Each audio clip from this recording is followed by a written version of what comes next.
Good morning दोस्तों, कैसे आप? मुझे आशा है कि आप सभी अच्छे होंगे। तो चलिए आज हम 2 अक्टूबर को बनने वाले हरियाणा करंट अफेयर के क्वेश्चनों को दोहरा लेते हैं। तो आज 2 अक्टूबर है। 2 अक्टूबर को बनाया जाता है विश्व अहिंसा दिवस। 2 अक्टूबर को ही गांधी जी का जन्म हुआ था, इसी वजह से इस दिन को अहिंसा दिवस के रूप में बनाया जाता है।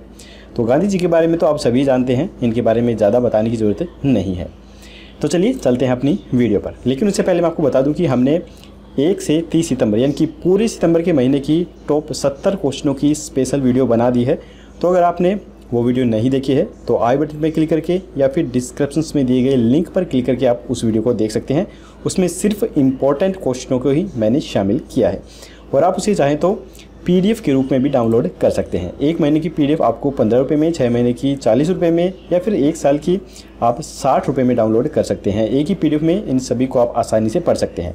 लिंक डिस्क्रिप्शन में मौजूद है, आप चाहें तो वहाँ पर क्लिक करके इन्हें डाउनलोड कर लीजिए। अगर आपको डाउनलोड करने में कोई प्रॉब्लम हो रही है या फिर आपको डाउनलोड करना नहीं आता है तो आप हमें व्हाट्सअप कीजिए, हम व्हाट्सअप पे ही PDF सेंड कर देंगे।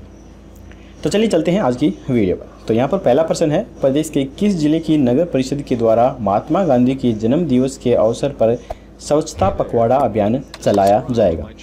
तो ये चलाया जाएगा फतेहाबाद में। महात्मा गांधी जयंती के उपलक्ष्य में नगर परिषद प्रशासन की ओर से 2 अक्टूबर से 17 अक्टूबर तक स्वच्छता पखवाड़ा बनाया जाएगा। इसके तहत शेड्यूल के हिसाब से सफाई संबंधी अभियान चलाए जाएंगे। इस पखवाड़े के तहत शहर में सफाई व्यवस्था से जुड़े विभिन्न कामों को किया जाएगा। इसमें शहर के नालों को, सीवरों की सफाई के साथ साथ फल सब्जी बेचने वालों को जागरूक करने का काम भी किया जाएगा। इस बार स्वच्छता पखवाड़े में खास तौर से सीवरेज व ड्रेनेज पर ही फोकस किया जाएगा। इसके अलावा प्लास्टिक फ्री कैंपेन को भी इसमें शामिल किया जाएगा। 2 से 17 अक्टूबर तक जो प्रोग्राम होंगे वो हर डे के अनुसार आयोजित किए गए हैं। तो वो कैसे हैं वो भी मैं आपको बता देता हूँ। 2 अक्टूबर को महात्मा गांधी जयंती पर किसी विशेष जगह से इस पखवाड़े का शुभारंभ DC के द्वारा करवाया जाएगा। 5 अक्टूबर को शहर के डंपिंग पॉइंट और प्लांटों में कचरे को निकालने का अभियान चलाया जाएगा। इसके बाद 6 अक्टूबर को लोगों को येलो रंग के डस्टबिन लगाने व उसमें घरेलू बायोकेमिकल वेस्ट डालने के बारे में जागरूक किया जाएगा। 7 अक्टूबर को स्लम एरिया में रिसाइकिल होने वाले कूड़े को एकत्रित करने का अभियान चलाया जाएगा, जैसे कि प्लास्टिक होता है। 8 अक्टूबर को आवासीय कॉलोनियों में सफाई अभियान चलाया जाएगा। 9 अक्टूबर को नालों की सफाई का अभियान चलाया जाएगा। 10 अक्टूबर को किसी तरह के कार्यक्रम में प्लास्टिक की चीज़ों की जगह बर्तनों का प्रयोग करने के बारे में जागरूक किया जाएगा। 12 अक्टूबर को रेस्टोरेंट व खाद्य पदार्थ विक्रेताओं को प्लास्टिक बर्तन प्रयोग करने की बजाय प्रदूषण मुक्ति सामान का प्रयोग करने के बारे में जागरूक किया जाएगा। 13 अक्टूबर को फल व सब्जी व मार्केट में सफाई के साथ साथ कोविड-19 के बारे में जागरूक किया जाएगा। 14 अक्टूबर को शहर के सार्वजनिक शौचालयों की सफाई का अभियान चलाया जाएगा। 15 अक्टूबर को कोविड-19 व स्वच्छता में काम करने वाले कर्मचारियों को सम्मानित किया जाएगा और 16 अक्टूबर को प्लास्टिक फ्री होटल व अन्य काम करने वाले लोगों को सम्मानित किया जाएगा। और इसके बाद सबसे लास्ट में लोगों को सफाई के बारे में जागरूक किया जाएगा। इसके बाद है, कोरोना वायरस से केस दुगना होने की स्पीड में हरियाणा का कौन सा जिला न केवल हरियाणा में बल्कि पूरे देश में सबसे आगे हो गया है? तो ये जिला हो गया है महेंद्रगढ़ जिला। तो ये ज़िला मेरे बिल्कुल पास ही पड़ता है। मैं रेवाड़ी में रहता हूँ और ये बिल्कुल सटा हुआ है महेंद्रगढ़ से। तो दोनों ज़िले एकदम सटे हुए हैं। तो मुझे अच्छी तरह से पता है कि यहाँ पर कोरोना का जो फैलाव है वो काफ़ी ज़्यादा हो रहा है। लेकिन दोस्तों मैं आपको बता दूँ कि आपको घबराने वाली, कोई भी चिंता वाली या घबराने वाली बात नहीं है। कोरोना के दौरान मुझे भी, देखिए मैं आपको अपना पर्सनल एक्सपीरियंस बताऊं तो मुझे भी कई बार बुखार हुआ है, गले में खराश हुई है। एक बार नहीं हुई, कम से 3 से 4 बार गले में खराश भी हो लिया, बुखार भी हो लिया, खांसी भी हो ली, जुकाम भी हो ली। लेकिन मैं कभी स्पेशल डॉक्टर के पास इस वजह से नहीं गया कि मुझे कोरोना हो गया। मैं सिंपल सी जो भी मुझे सिम्टम हो रहे थे, खांसी हुई तो मैं खांसी की दवाई ले आया, ठीक हो गई। बुखार हुआ तो बुखार की दवाई ले आया, ठीक हो गई। गले में खराश हुई तो उसकी दवाई ले आया, ठीक हो गई। तो आपको भी घबराने की बिल्कुल ज़रूरत नहीं है। ये कोरोना का ऐसे ही सरकार के द्वारा फालतू का हवा बना रखा है। बस सावधानियां तो आपको बरतनी है। लेकिन अगर आपको हो भी गया है तो जो भी सिम्टम आते हैं, आपको बुखार होता है तो बुखार की दवाई ले लीजिए, खांसी होती है तो खांसी की ले लीजिए। नॉर्मल दवाई भी लेंगे ना तो उससे भी आप आसानी से ठीक हो जाएंगे। ऐसी कोई बात नहीं है कि घबराने वाली कि आपको हो गया तो पता नहीं क्या हो जाएगा, ऐसी कोई भी बात नहीं है। तो चलिए हम चलते हैं अपने प्रश्न पर। यहाँ पर देश व हरियाणा में जहाँ 2 महीने में कोरोना के केस दोगुने हो रहे हैं, वहीं महेंद्रगढ़ जिले में 1 महीने में ही केस जो हैं वो दोगुने हो रहे हैं। आने वाले समय में जिले में यूरोपीय देशों के जैसे हालात हैं उनके होने की आशंका से इनकार नहीं किया जा सकता है। हालांकि भले ही यूरोपियन जैसे यहाँ पर हालात हो जाएं, यानी कि संक्रमण ज़्यादा फैले, यहाँ जो यूरोपीय देशों से तुलना की जा रही है वो संक्रमण फैलने से की जा रही है, उनके मरने से नहीं की जा रही है। क्योंकि हरियाणा के अंदर या फिर हमारे भारत के अंदर जो कोरोना का फैलाव है वो भले ही ज़्यादा हो रहा हो, लेकिन इसकी वजह से जो मौतों का आंकड़ा है वो काफ़ी कम है। भारत के अंदर जो रिकवरी रेट है वो काफ़ी ज़्यादा आपको देखने को मिल रही है, और हरियाणा में तो ये रिकवरी रेट काफ़ी ज़्यादा है। वो भी मैं आंकड़े आपको आगे बता दूँगा। वैसे भी सर्दी में इस वायरस के और अधिक एक्टिव होने का अंदेशा स्वास्थ्य विभाग के अधिकारी बता रहे हैं, लेकिन आपको दोस्तों घबराने की कोई भी बात नहीं है। देखिए, रिकवरी रेट अगर पूरे देश में बात करें तो 79.0% है, और पूरे देश में जो मामले डबल हो रहे हैं वो 60 दिन के अंदर डबल हो रहे हैं। और हरियाणा के अंदर जो रिकवरी रेट है वो अब तक का सबसे ज़्यादा, भारत के अंदर सबसे ज़्यादा रिकवरी रेट है, 86.45 रिकवरी रेट है। और यहाँ पर भी कोरोना के जो डबलिंग रेट हैं वो 60 दिन के अंदर डबल हो रहे हैं। और महेंद्रगढ़ में जो कि सबसे ज़्यादा हरियाणा में कोरोना फैल रहा है, वहाँ पर भी आप रिकवरी रेट देख सकते हैं 85.49 है, यानी कि हरियाणा के कुल रिकवरी रेट के बराबर ही है लगभग। और यहाँ पर जो डबलिंग केस हो रहे हैं वो 30 दिन के हो रहे हैं। बस ये थोड़ी सी यहाँ पे चिंता वाली बात है कि केस ज़्यादा बढ़ रहे हैं, लेकिन इससे आपको घबराने की कोई भी ज़रूरत नहीं है। जो भी सिम्टम होते हैं बस उसकी दवाई ले लीजिए, नॉर्मल दवाई भी आप लेंगे तो आसानी से ठीक हो जाएंगे, आपको घबराने की ज़रूरत बिल्कुल भी नहीं है। तो चलिए चलते हैं अगले प्रश्न पर। मत्स्य पालन के लिए हरियाणा सरकार के द्वारा कितने फीसदी तक सब्सिडी प्रदान की जा रही है? तो ये की जा रही है 40 से 60% तक। इसके बाद है हरियाणा की किस महिला को रश्मिरथी सम्मान से सम्मानित किया गया है? तो ये सम्मानित किया गया है कलावती करवा को। इसकी फ़ोटो मैं आपको दिखा देता हूँ। ये है कलावती करवा, जो कि महेंद्रगढ़ जिले के कनीना की हैं। तो ये भी गाँव हमारे पास ही पड़ता है। साहित्य संगम संस्थान की ओर से कलावती करवा को साहित्य क्षेत्र में उत्कृष्ट योगदान के लिए सम्मान दिया गया है। कलावती करवा साहित्य संगम संस्थान से पहले 2 साल से जुड़ी हुई है। अब तक 150 से अधिक सम्मान भी ये प्राप्त कर चुकी हैं।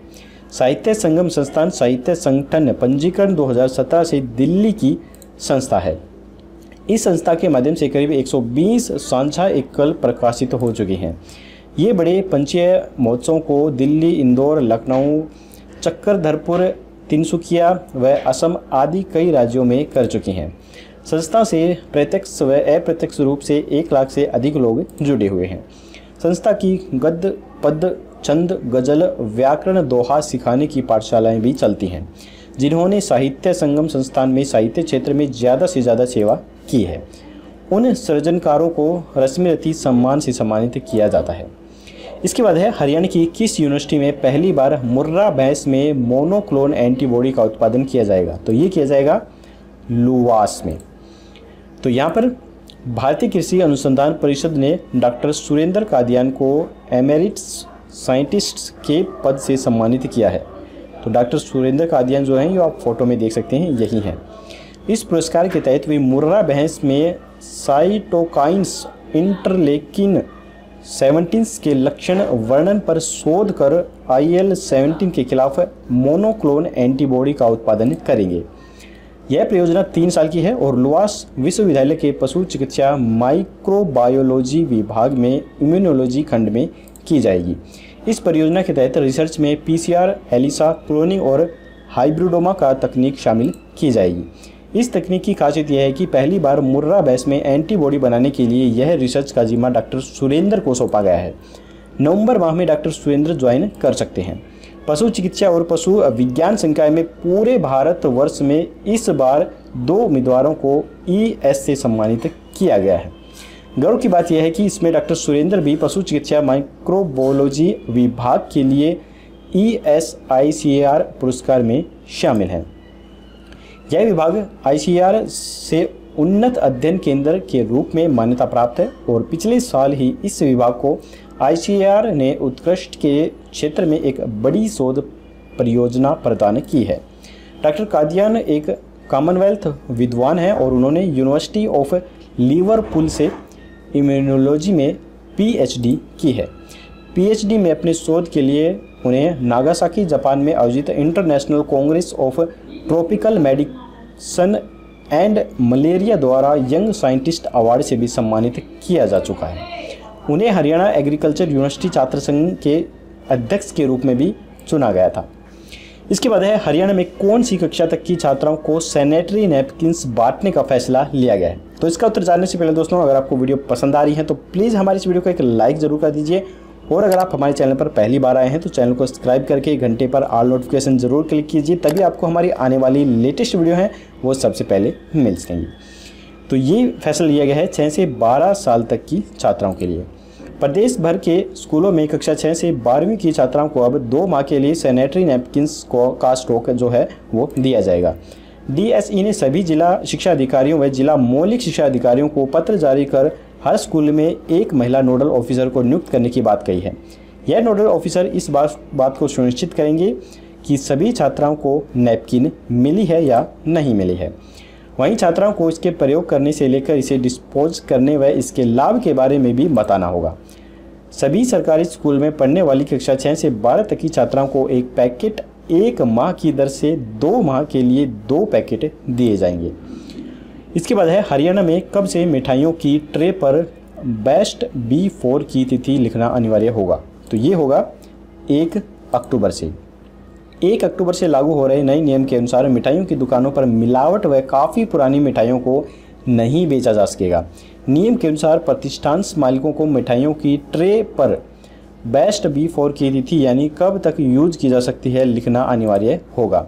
इसके साथ ही सरसों के तेल में भी मिलावट नहीं की जाएगी। खाद्य क्षेत्र की नियामक एजेंसी भारतीय खाद्य सुरक्षा एवं मानक प्राधिकरण ने इस संबंध में एक निर्देश जारी किया है। विभाग के अधिकारी के अनुसार खाद्य सामग्रियां बेचने वाले सभी प्रतिष्ठानों का पंजीकरण भी अनिवार्य किया जाएगा। इसके बाद है हरियाणा के किस जिले में 2 अक्टूबर से सभी डेयरियों को शहर से बाहर करने का अभियान चलाया जाएगा। तो ये चलाया जाएगा रोहतक के अंदर।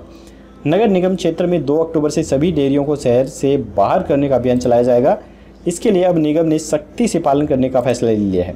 अब सभी डेयरी संचालकों को शहर से डेयरी संस्थान करने के बारे में नोटिस दिए जाएंगे, स्थानांतरण करने के बारे में नोटिस दिए जाएंगे। डेयरी स्थानांतरण न करने वालों की डेयरियों को सील किया जाएगा व उनके पशुओं को पकड़कर पहरावर गौशाला के अंदर छोड़ा जाएगा।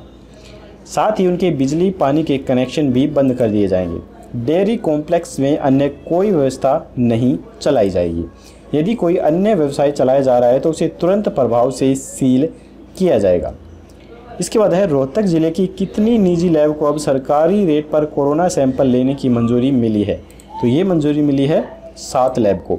जिले में अब सरकारी अस्पतालों के बाद अब स्वास्थ्य विभाग ने शहर में 5 निजी लैब को कोरोना सैंपल कलेक्शन करने के लिए मंजूरी दे दी है।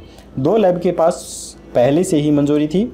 ऐसे में अब अधिकृत किए गए 7 लैब संचालक सरकार की ओर से निर्धारित किए टेस्टिंग रेट के आधार पर लोगों से शुल्क ले सकेंगे।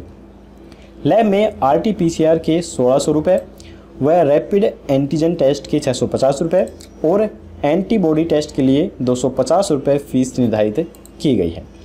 इसके बाद है बहादुरगढ़ शहर में ग्रेडेड रिस्पांस एक्शन प्लान कब से कब तक लागू किया जाएगा। तो ये लागू किया जाएगा 15 अक्टूबर से 15 मार्च तक। शहर में प्रदूषण रोकने को ग्रेडेड रिस्पांस एक्शन प्लान 15 अक्टूबर से 15 मार्च तक लागू रहेगा। इस दिन से डीजल जनरेट सेट पर भी रोक लग जाएगी। ग्रैप के दौरान सड़कों की सफाई तकनीक के जरिए होने लगेगी। टूटी सड़कों पर पानी का छिड़काव करने, निर्माण कार्य वाली साइटों पर निरीक्षण और धूल से रोकने के इंतजाम, गाड़ियों की सघन चेकिंग, ट्रैफिक जाम न लगे इसकी कोशिश करने जैसे निर्देश दिए जाएंगे। होटल, रेस्तरां और ढाबों में कोयला और लकड़ी जलाने पर भी रोक रहेगी। ईंट भट्ठे वही चलाए जा सकेंगे जो जिग जैगिंग तकनीक वाले होंगे। हॉट मिक्स प्लांट व स्टोन क्रेशर पर धूल बैठाने वाले उपाय किए जाएंगे।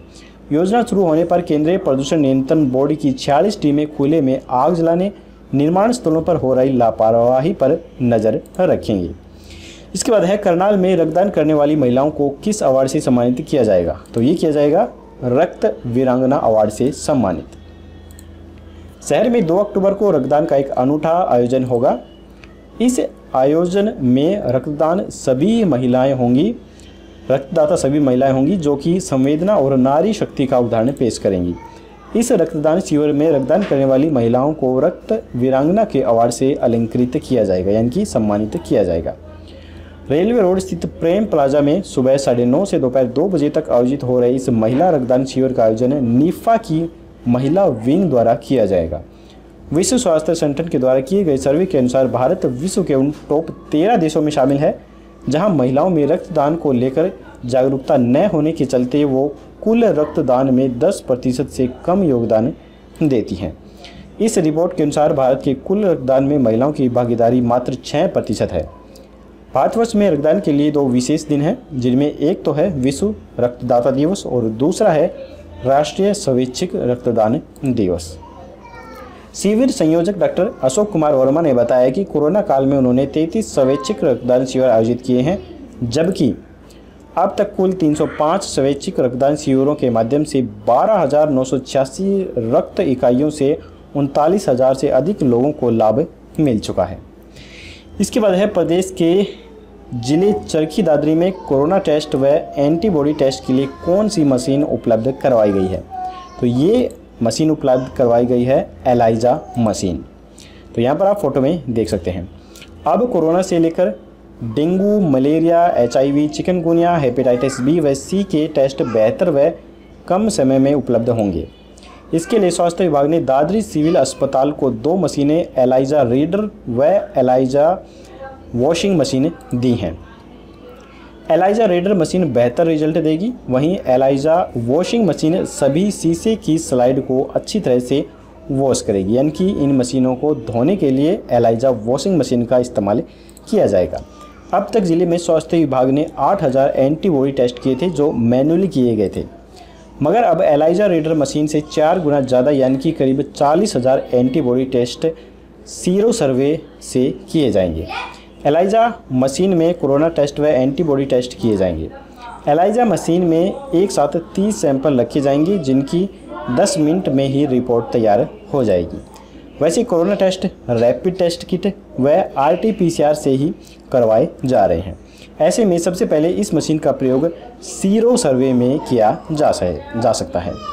अब तक जितने भी एंटीबॉडी डेंगू व मलेरिया के टेस्ट किए जाते हैं उनका सैंपल ब्लड स्लाइड से लेकर टेस्ट किया जाता है, जिसके बाद दूसरे इंसान का टेस्ट करने के लिए इन स्लाइडों को कर्मचारियों से ही धुलवाया जाता था, जिससे रिपोर्ट नेगेटिव होते हुए भी पॉजिटिव आने का अंदेशा रहता था। लेकिन अब एलाइजा वॉशिंग मशीन से सभी स्लाइड अच्छी तरह से साफ धुलेंगी। इस मशीन में ऐसा लिक्विड डाला जाएगा जिससे यह बिल्कुल ही साफ व क्लीन हो जाएंगी। ऐसे में हर बार सैंपल लेने पर बेहतर रिजल्ट ही मिलेगा। तो यहाँ पर दोस्तों हमारे आज के हरियाणा करंट अफेयर के क्वेश्चन खत्म होते हैं। अब हम देख लेते हैं कल का क्वेश्चन। कल हमने आपसे पूछा था कि राष्ट्रीय खेल दिवस पर जो राष्ट्रीय खेल दिवस है वो कब बनाया जाता है। तो ये दिवस बनाया जाता है 29 अगस्त को। इसके बाद चलिए अब हम देख लेते हैं आज का क्वेश्चन। आज का क्वेश्चन है कि हाल ही में गूगल बॉय नाम से प्रसिद्ध कौटिल्य का चयन ग्लोबल चाइल्ड प्रोडिजी 2020-21 के लिए किया गया है, वह हरियाणा के किस जिले से संबंधित है। तो यहाँ पर 4 ऑप्शन है, फरीदाबाद, करनाल, कुरुक्षेत्र या फिर सिरसा। आपको राइट ऑप्शन हमें कमेंट बॉक्स में बताना है। कल की वीडियो में आपको इसका जवाब मिल जाएगा। तो दोस्तों आज की वीडियो यहीं पर ख़त्म होती है। अगर आपको वीडियो पसंद आई हो तो लाइक जरूर कीजिएगा और अपने दोस्तों के साथ शेयर करना बिल्कुल मत भूलिए। तो चलिए कल मिलेंगे ऐसी एक और नई वीडियो के साथ। तब तक के लिए जय हिंद, जय भारत।